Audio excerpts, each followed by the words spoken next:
let's talk about China. President Xi Jinping's week started early.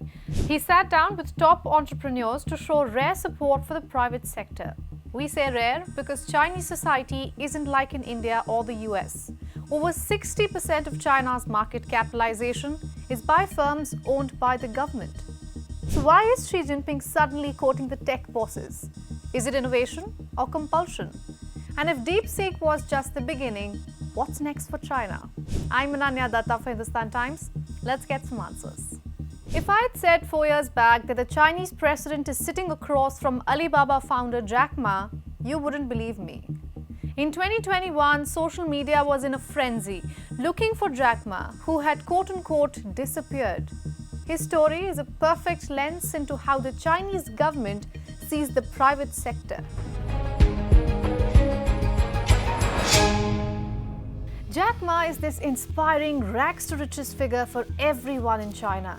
He was an English teacher by profession, but managed to revolutionize the e-commerce industry across the country.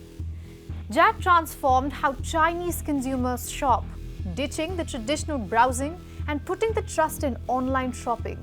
And then he ventured to tech, banking and agriculture, making himself a billionaire, a rare feat in China. Then in 2020, at his very peak, he made a colossal mistake. He criticized the financial regulators, accusing them of having a quote-unquote pawn shop mentality that limits innovation. Shortly after, it was like a domino effect.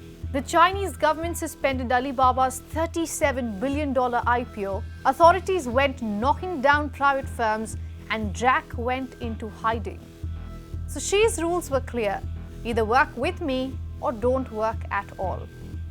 Cut to today, the president is smiling alongside the tech bosses, including Jack Ma.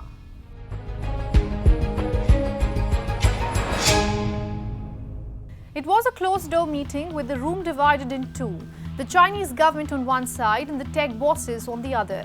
In attendance were Alibaba co-founder Jack Ma, the founder of AI chatbot DeepSeek, the chairperson of battery developer CATL, chairperson of electric cars manufacturer BYD, the CEO of Tencent, and on and on. Reports say, after listening to the entrepreneurs, Xi gave a speech himself. He talked about expanding businesses domestically as well as internationally. And towards the very end, he extended an olive branch, but on his own terms. An excerpt from his speech read, "The government's approach towards the private sector has been incorporated into the socialist system with Chinese characteristics. They cannot and will not change." While these kind of conditions were expected, such a summit sent out a very strong message to the world that Xi's priorities are changing. Of course, national security is at number one, but technological self-sufficiency is not far down. But before we make our predictions on what's to come for China and the world, let's tackle another question first.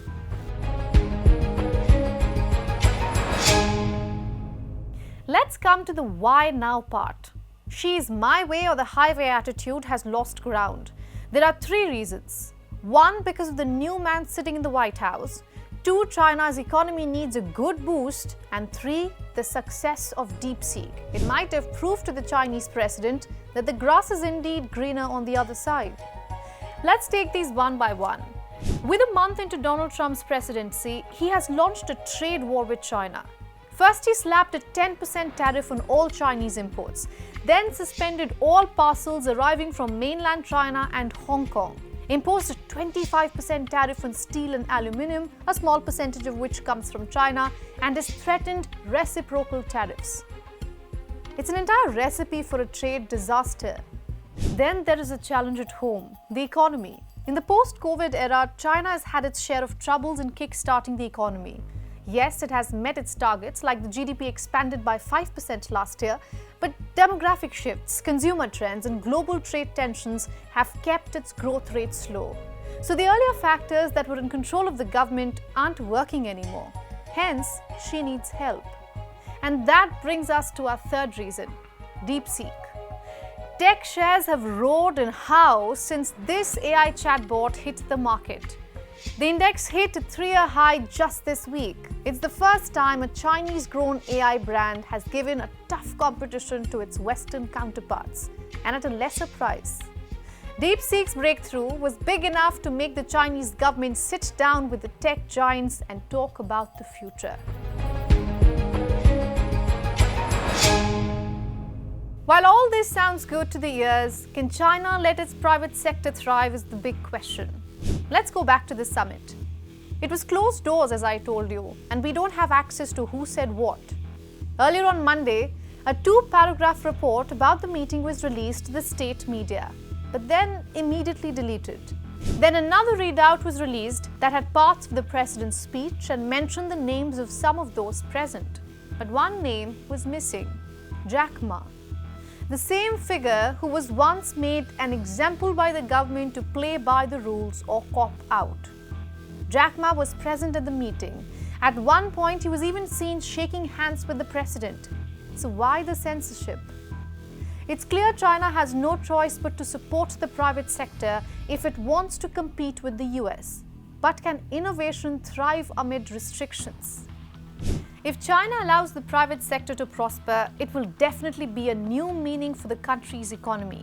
10 years from now, it could mean a startup ecosystem and a new job market for the cost of living hit consumers. But all of this sits on a big if Xi Jinping allows. It might just be the ultimate marketplace shuffle, where the buyers are new, the sellers are fresh, and the market dynamics are playing their own game of musical chairs. The question is, will the US get a seat this time?